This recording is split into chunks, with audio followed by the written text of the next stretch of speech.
नमस्कार दोस्तों। तो शुरू करते हैं इस नए वीडियो में। पिछली बार मैंने 3 क्वेश्चन को सॉल्व करवाया था। अब नए 3 संख्याएं हैं आपके पास जिसको अभाज्य गुणनखंड के रूप में व्यक्त करना है। पहला क्वेश्चन है 140। 140 का गुणनखंड करने के लिए संख्या पहले लिखेंगे। सवाल नंबर 1 का हल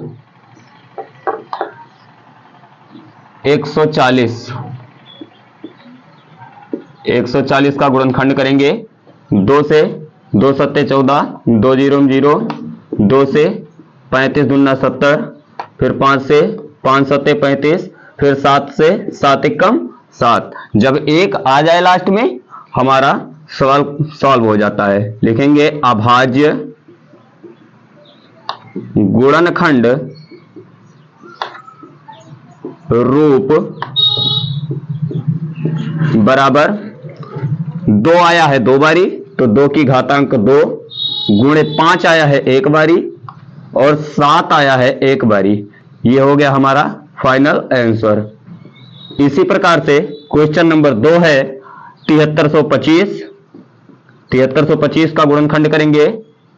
7325 का गुणनखंड करेंगे हम पहले किससे? 5 से कैंसिल करेंगे।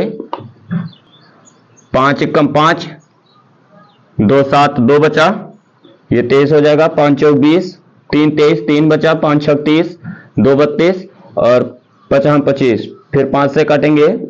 5 दूनी 10, 4 14, 5 9 45 और 5 3 15। फिर 293 से काटेंगे।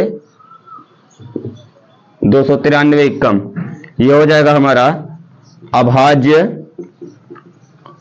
गुणनखंड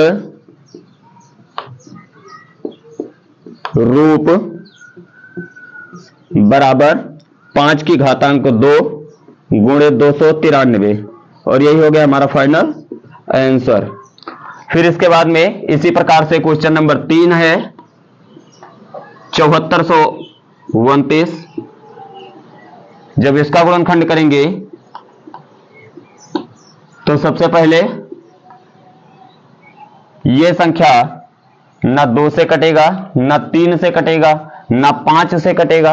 2 से कटने के लिए लास्ट में सम संख्या होनी चाहिए। 3 से कटने के लिए संख्याओं को पहले योग कर लिया जाए और संख्या अगर 3 से कैंसिल हो रहा है तो 3 से कटेगा, अदरवाइज नहीं कटेगा। और यही 3 पर फार्मूला अप्लाई होता है और यही फार्मूला हमारा किस पर अप्लाई होता है? 9 पर भी अप्लाई होता है। 17 से काटते हैं। 17 से काटने पर यह मिलेगा 17 चौका 68, 68 6 74, 6 बचा 62 हो जाएगा और 17 3 51, 51 11 62 हो जाएगा और 17 सत्ते 119। फिर यहां पर हम 19 से अब की बारी काटेंगे क्योंकि 17 से भी नहीं कटेगा। 17 दूना 34, 34 6 40, 3 43, 6 3 9 बचेगा, 97 हो जाएगा। 97 कैंसिल होगा नहीं। 19 से काटेंगे। 19 दूना 38, 38 और 5 43, 5 बचा 57 हो जाएगा। 19 3 57। फिर 23 से डायरेक्ट कैंसिल करेंगे। 23 से कम 23। लिखेंगे संख्या का अभाज्य गुणनखंड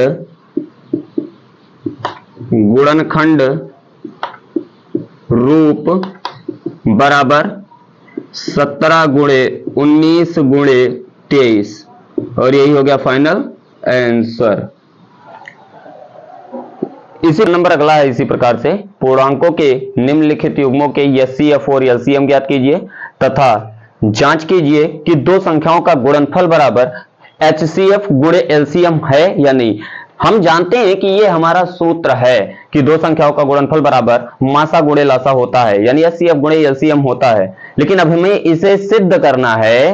पहले हमें एचसीएफ और एलसीएम निकालना है और निकाल करके फिर सिद्ध करना है कि 2 संख्याओं का गुणनफल बराबर एचसीएफ गुणे एलसीएम होता है या नहीं होता है। इसको करना पड़ेगा हमें। तो चलिए देखते हैं। सवाल नंबर 1 है 26 और 91। लिखेंगे हल।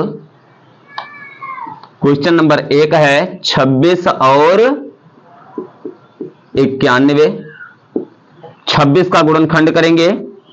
यहां पर हो जाएगा 2 गुणे 13। जिस प्रकार से पहली बारी गुणनखंड किया गया था। 2 से कैंसिल करने पर 2 एकम 2, 2 3 6। फिर 13 से कैंसिल करेंगे। 13 एकम 13 तो ये हो गया 2 गुणे 13। अब 91 का इसी प्रकार से करें तो 7 से 13 से 91, फिर 13 से करेंगे 13 एकम 13, तो ये हो जाएगा 91 बराबर 7 गुणे 13। अब यहां पर हम क्या निकालने जा रहे हैं, HCF।